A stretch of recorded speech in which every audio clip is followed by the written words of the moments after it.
Assalamualaikum warahmatullahi wabarakatuh. Halo Sobat M2KM, selamat datang kembali di M2 Podcast.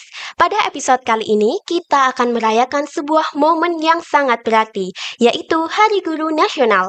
Hari di mana kita berhenti sejenak untuk mengenang dan menghargai sosok-sosok luar biasa yang telah menuntun langkah kita dari ketidaktahuan menuju pemahaman. Bersama saya, Afrina Hana Kamila, dalam episode Mendidik untuk menginspirasi, refleksi tentang peran guru di masa kini.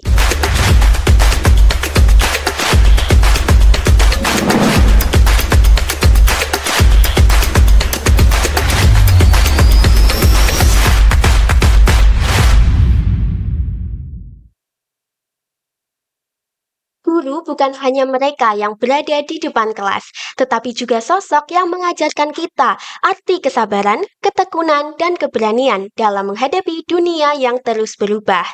Di balik setiap pencapaian, ada guru yang pernah berkata, "Kamu bisa." Di balik setiap keberhasilan, ada guru yang diam-diam mendoakan yang terbaik bagi muridnya. Dan pada episode ini kita akan menyelami bagaimana peran guru yang terus menjadi pondasi penting bagi masa depan anak bangsa. Tentunya sudah hadir bersama kita seorang narasumber yang luar biasa, sosok inspiratif dan juga berdedikasi tinggi, yaitu Profesor Dr. Haji Parji MPD, Ketua Senat Akademik Universitas PGRI Madiun. Assalamualaikum Prof, bagaimana kabarnya? Waalaikumsalam warahmatullahi wabarakatuh. Alhamdulillah sehat, baik. Alhamdulillah baik ya Prof. Prof, berkaitan dengan tema kita hari ini yaitu Hari Guru. Ya, Menurut Profesor, apa makna Hari Guru bagi Profesor Parji secara pribadi sebagai akademisi? ya saya kira Hari Guru Nasional yang kita peringati tiap tahun 25 November yang sekaligus juga merupakan hari ulang tahun PGRI itu adalah tonggak penting bagi guru-guru di Indonesia karena sebagai sebuah tonggak penting saya kira maknanya ada tiga ya. Yang pertama itu adalah sebagai tonggak untuk memperjuangkan nasib guru-guru di Indonesia. Yang kedua adalah sebagai tonggak untuk terus meningkatkan profesionalisme. Dan yang ketiga tentu sebagai tonggak untuk terus meningkatkan mutu pendidikan di Indonesia. Nah, bagi saya pribadi tentu sesuatu yang sangat berarti ya, karena sejak kecil saya memang bercita-cita menjadi guru. Jadi saya pernah mengajar SD sampai perguruan tinggi. Saya lulusan sekolah pendidikan guru. Jadi memang sejak awal cita-cita saya adalah menjadi guru gitu. Baik, jika diminta menggambarkan sosok guru ideal di era sekarang dalam 3 kata, apa saja Prof dan mengapa? Fasilitator, motivator, inspirator. Fasilitator karena guru dalam era sekarang itu harus menempatkan diri lebih sebagai fasilitator, bukan satu-satunya sumber belajar. Karena lanskap pembelajaran hari ini itu lebih terbuka. Kalian, anak-anak, para siswa, peserta didik itu bisa mendapatkan informasi dari manapun. Tetapi guru lebih memberikan ruang, memberikan peluang, memberikan sesuatu yang bisa meningkatkan anak-anak untuk berkembang sesuai dengan potensinya, bakat minatnya. Yang kedua, sebagai guru tentu sebagai motivator. Kita mengerti bahwa pembelajaran yang baik itu adalah pembelajaran yang berdiferensiasi. Artinya apa?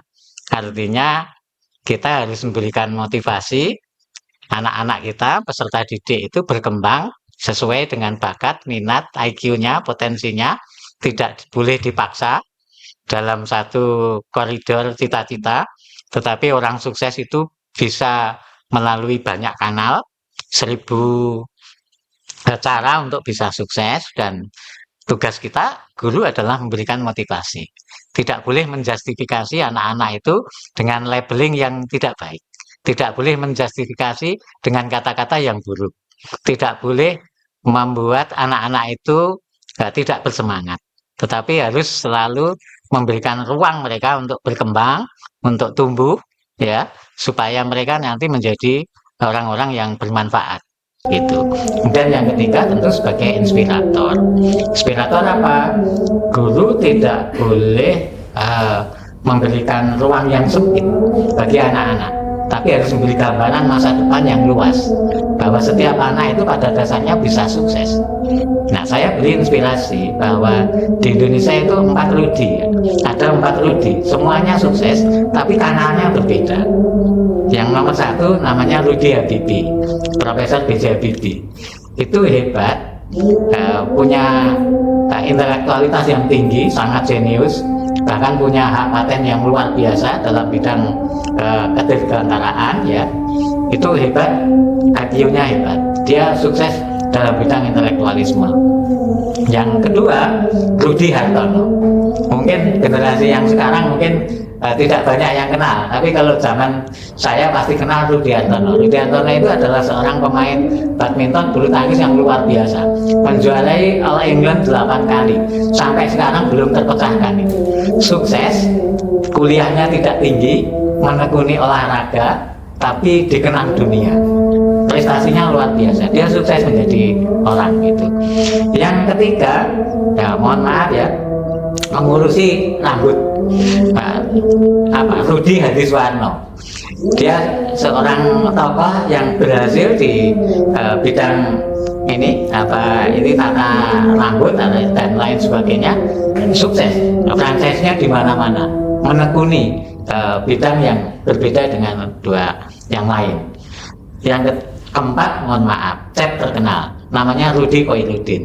Itu chef terkenal. Anda bisa membayangkan bahwa seorang chef itu gajinya tidak rendah loh, tinggi banget kalau sudah terkenal gitu. Nah, itu saya beri gambaran, inspirasi bahwa anak-anak kalian semua itu bisa sukses melalui kanal yang bermacam-macam. Dan guru tugasnya adalah menginspirasi itu. Ya. Baik, terima kasih. Lalu, dalam perjalanan karir Bapak yang paling mengubah pandangan tentang menjadi seorang pendidik? Ya, saya kira saya tumbuh di desa kecil. Ayah saya hanya lulusan SR 3 tahun. Ibu saya bahkan tidak sempat sekolah. Maka ketika saya mencangkul di sawah, itu bapak saya mengetahui tangan saya itu lecet-lecet. Kemudian bapak saya bilang, memang berat untuk menjadi petani, maka kamu harus lebih baik. Jadilah guru, supaya bisa mendidik orang banyak. Maka ketika lulus SMP, meskipun mohon maaf, nyombong dikit, saya termasuk lulusan yang terbaik di SMP itu tidak boleh masuk SMA. Saya diminta untuk masuk SPG, Sekolah Pendidikan Guru pada waktu itu, supaya cepat menjadi guru. Jadi sebenarnya saya menjadi guru itu ya lebih terinspirasi karena orang-orang di sekitar kami pada waktu itu di desa itu banyak yang tidak bersekolah tinggi, sehingga oleh bapak saya terutama orang tua saya itu didorong untuk bisa menjadi pendidik, dan itu saya jiwai sampai sekarang ya, sampai sekarang. Alhamdulillah. Ya. Alhamdulillah. Baik Prof, dengan tema kita hari ini yaitu mendidik untuk menginspirasi. Ya. Menurut Prof Parji, apa esensi menginspirasi dalam profesi guru di tengah keberagaman tantangan zaman modern? Ya, saya kira kita sekarang hidup di era digital. Betul. Revolusi industri 4.0. Maka semaju apapun teknologi, peran guru itu kehadirannya sangat dibutuhkan. Karena kalau hal-hal yang sifatnya teknis, keilmuan, lanskap pembelajarannya lebih terbuka. Kalian sekarang bisa lebih cepat bertanya kepada Google, lebih cepat bertanya pada AI. Tetapi untuk sentuhan humanitisnya, sentuhan kemanusiaannya, bagaimana mendidik anak-anak menjadi anak-anak yang punya etika, yang punya kesantunan, anak-anak yang bisa menghargai sesama, anak-anak yang bisa mengembangkan toleransi, itu tidak bisa digantikan oleh AI. Karena artificial intelligence itu bebas nilai kan. Tapi kalau guru itu penuh dengan value, penuh dengan nilai-nilai keadaban, penuh dengan nilai-nilai kesantunan. Itu yang tidak bisa digantikan oleh mesin, tidak bisa digantikan oleh robot, tidak bisa digantikan dengan teknologi. Maka guru-guru harus tetap menjadi inspirasi untuk tumbuhnya anak-anak yang punya humanity tinggi. Oleh karena revolusi industri 4.0 itu kan ada 3 pilar penting, Mbak, yang harus dikembangkan. Yang satu itu disebut dengan literasi data atau big data. Yang kedua, literasi teknologi. Kalian tidak boleh ketinggalan teknologi. Kalian tidak boleh kalah dalam hal teknologi. Tetapi teknologi yang hebat, teknologi yang maju harus dilandasi oleh keadaban, akhlak, budi pekerti yang baik. Maka yang ketiga itu adalah disebut dengan literasi humanitis, literasi kemanusiaan. Dan disinilah kehadiran guru masih sangat relevan, sangat penting, dan tentu kehadirannya yang penuh kasih sayang, ya, itu sangat diperlukan dalam hidup di era digital gitu. Sekarang kita kan prihatin, mohon maaf, banyak terjadi bullying, banyak terjadi perundungan, banyak terjadi perilaku-perilaku yang tidak sepantasnya dilakukan oleh anak-anak. Nah, kadang-kadang mereka itu terlalu terjebak kepada kemajuan teknologi, melakukan proses peniruan lewat medsos dan lain sebagainya, tetapi literasi humanitisnya kurang. Dan itu yang harus menjadi perhatian kita semua hari ini. Baik, di tengah fenomena krisis etika digital pada generasi muda saat ini, Prof, Yes. bagaimana seorang guru bisa tetap menjadi panutan moral? Ya, saya kira ini penting. Kalau dalam bahasa Jawa dulu itu guru itu kan digugu dan ditiru. Maka beratnya guru itu sekarang menurut saya bukan pada ranah keilmuannya ya. Karena kalau ranah keilmuan sekarang para mahasiswa bisa belajar dengan lanskap yang lebih terbuka.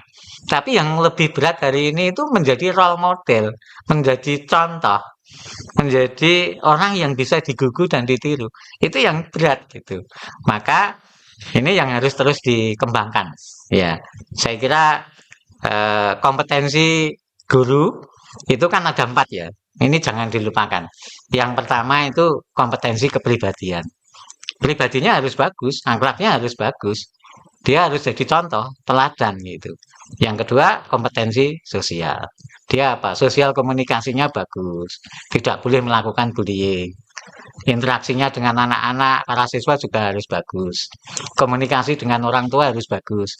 Karena ketika anak-anak mengalami kesulitan ya, maka dia harus komunikasikan itu dengan baik. Tapi yang ketiga, jangan lupa tugasnya karena menyangkut kompetensi pedagogik. Strategi, metode mengajarnya harus bagus gitu. Apalagi sekarang anak-anak kan bisa memperoleh sumber belajar itu dari YouTube, dari internet, yang notabene seringkali lebih menarik kan. Nah ini tantangannya guru. Kalau gurunya masih jadul, konvensional, tidak menginspirasi, waduh, itu bisa ditinggalkan oleh murid-muridnya. Atau paling tidak ketika gurunya di depan kelas mengajar dengan konvensional, tidak ada inspirasi ya, mungkin tidak diperhatikan atau kurang diperhatikan. Itu tantangannya ya, yang luar biasa. Kemudian yang keempat, tentu guru harus mempunyai kompetensi profesional. Kompetensi profesional itu apa? Kompetensi yang berkaitan dengan mata pelajaran. Kalau guru sejarah ya dia harus hebat dalam sejarah. Guru matematika dia harus top dalam bidang matematika. Itu kompetensi profesional. Jadi guru itu profesi, bukan pekerjaan biasa. Nah, dulu kan sering kadang-kadang kita ini ya dengar ya, untuk jadi guru itu mudah. Bahkan ada beberapa kalangan itu seolah-olah guru itu profesi profesi nomor sekian gitu ya. Nah, sekarang paradigma itu harus dirubah karena ya guru adalah profesi yang setara dengan dokter, dengan advokat ya, dengan akuntan gitu. Untuk menjadi guru yang baik ternyata tidak mudah. Ya.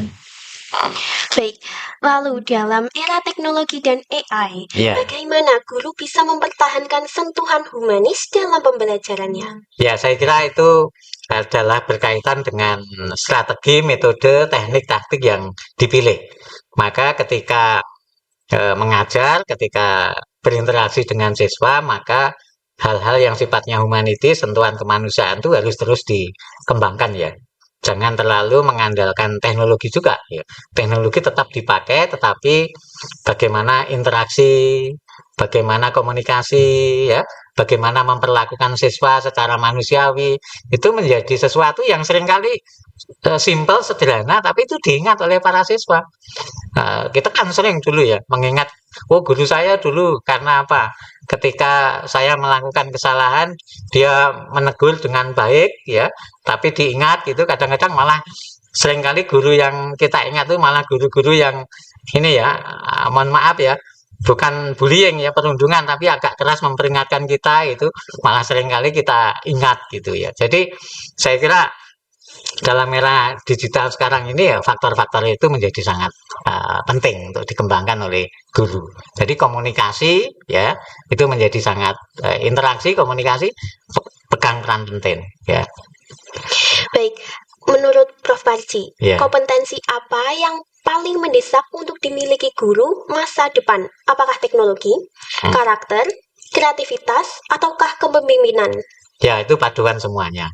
Kalau kita mengingat sekarang kita masuk pada era abad 21, itu kan ada 4C, tapi saya selalu tambahkan 1 menjadi 5C. Yang pertama apa? C yang pertama itu adalah critical thinking, kemampuan berpikir kritis. Anak-anak kita hari ini hidup dalam suasana yang kritis, maka harus dilatih untuk mampu memecahkan masalah, berpikir kritis ya. Itu critical thinking. Yang kedua, creativity and innovation, kreativitas dan inovasi.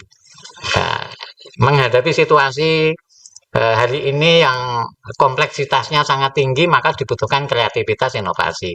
Bangsa kita kan masih tertinggal kreativitas dan inovasinya. Daya saing kita juga tertinggal, maka ini PR bagi sekolah, bagi guru untuk mengembangkan kreativitas inovasi. Tapi kreativitas inovasi nggak bisa terbentuk, terbangun ketika tidak ada critical thinking gitu. Yang ketiga apa? Communication, kemampuan berkomunikasi.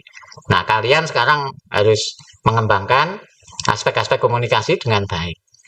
Ada riset di dunia, meriset, melakukan penelitian, bagaimana seorang itu bisa sukses dalam dunia kerja. Nomor 1 ternyata bukan nilai rapot. Nomor 1 bukan nilai UNAS. Nomor 1 bukan IPK-nya ketika kuliah. Nomor 1 apa? Kemampuan berkomunikasi yang dibutuhkan. Yang kedua apa? Etika, kejujuran, keramah tamahan. Dari 20 item yang dibutuhkan orang sukses dalam bekerja di masyarakat, IPK nilai itu hanya urutan nomor 17. Artinya apa? Komunikasi itu begitu penting. Maka saya sarankan anak-anak harus menambah kemampuan berkomunikasi ya. Ya, kita bersyukur ya bahwa sekarang bahasa Indonesia menjadi bahasa yang diakui di UNESCO, menjadi bahasa resmi dunia yang bisa dipakai. Saya kira kita harus percaya diri ketika berdiri di panggung-panggung internasional, seminar internasional pakai bahasa Indonesia mungkin harus mulai disampaikan. Tapi di sisi lain kita juga tidak boleh ketinggalan menguasai bahasa Inggris, menguasai bahasa Mandarin, ya, bahasa Arab barangkali ini MAN 2 barangkali ada. Ini harus ditingkatkan kemampuan berkomunikasi itu. Ya meskipun istilah komunikasi tidak selalu identik dengan bahasa, tapi itu kan sangat penting, terutama dalam mengembangkan pergaulan internasional itu ya. Kemudian yang keempat, C yang keempat itu adalah kolaborasi, collaboration. Nah, teman-teman ya, para pemirsa, para pendengar sekalian, saya kira yang dibutuhkan hari ini itu adalah teamwork yang hebat. Kalian itu pinter, tetapi kalau egois sulit untuk menjadi sukses. Maka yang ke depan yang dibutuhkan itu adalah teamwork. Maka dibutuhkan kolaborasi, kerjasama yang bagus, sinergi. Ya. Kemudian saya tambahkan C yang kelima itu karakter. Karakter itu penting dalam menghadapi situasi zaman yang mungkin bias antara nilai buruk, nilai baik itu seringkali tidak ada sekatnya itu ya. Saya kira karakter menjadi penting. Dan kalau kita bangsa Indonesia, pelajar Indonesia, ya karakter itu apa? Ya yang disebut dengan profil pelajar Pancasila kan. Ya, ada beberapa dimensi profil pelajar Pancasila itu.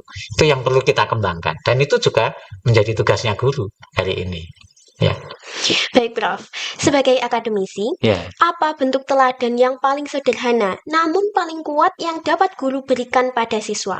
ya saya kira kita harus mampu menjadi contoh, menjadi role model bagi anak-anak dalam apa? Dalam bertutur kata, dalam berperilaku, dalam melakukan perbuatan-perbuatan, baik sebagai guru di sekolah maupun dalam kehidupan bermasyarakat. Ini penting banget. Ya, Baik, pertanyaan terakhir. ya. Jika Profesor bisa berbicara kepada seluruh guru di Indonesia pada momen Hari Guru ini, apa pesan inti yang Profesor ingin sampaikan? Guru adalah profesi yang mulia. Bersyukurlah menjadi bagian penting untuk memuliakan orang lain. Karena tugas guru adalah mengecambahkan, memfasilitasi, memotivasi, mengembangkan potensi para peserta didik. Maka ketika kita mendapatkan tugas sebagai guru, saya kira harus kita maksimalkan bagaimana peran penting fungsinya untuk mengembangkan anak-anak ini supaya mereka menjadi generasi emas yang luar biasa di masa depan. Berbahagialah menjadi guru. Selamat Hari Guru Nasional, selamat dari ulang tahun PGRI. Semoga pendidikan di Indonesia semakin maju, semakin berkualitas, guru-gurunya semakin sejahtera, semakin banyak melakukan pengembangan-pengembangan yang bermanfaat untuk sesama dan untuk bangsa dan negara. Terima kasih. Ya. Baik, Sobat M2KM, demikian episode spesial Hari Guru Nasional kali ini. Semoga melalui perbincangan ini kita semakin menyadari betapa besar jasa para pendidik dalam membangun karakter, ilmu, dan masa depan bangsa. Dan jangan lupa untuk mengucap terima kasih kepada guru kita, karena ucapan kecil ini berarti sangat besar bagi mereka. Baik, bagi Prof. Fajri, terima kasih banyak saya ucapkan atas kehadirannya. Sama-sama. Sudah mewarnai episode M2 Podcast kali ini. Dan semoga Prof. Panji sehat selalu. Amin. Diberi perlindungan oleh Allah Subhanahu wa taala. Amin, amin. Terima kasih. Assalamualaikum warahmatullahi wabarakatuh. Jangan lupa like, komen, dan subscribe serta ikuti terus episode-episode dari M2 Podcast. Saya Afrina Hana Kamila pamit undur diri. Wassalamualaikum warahmatullahi wabarakatuh.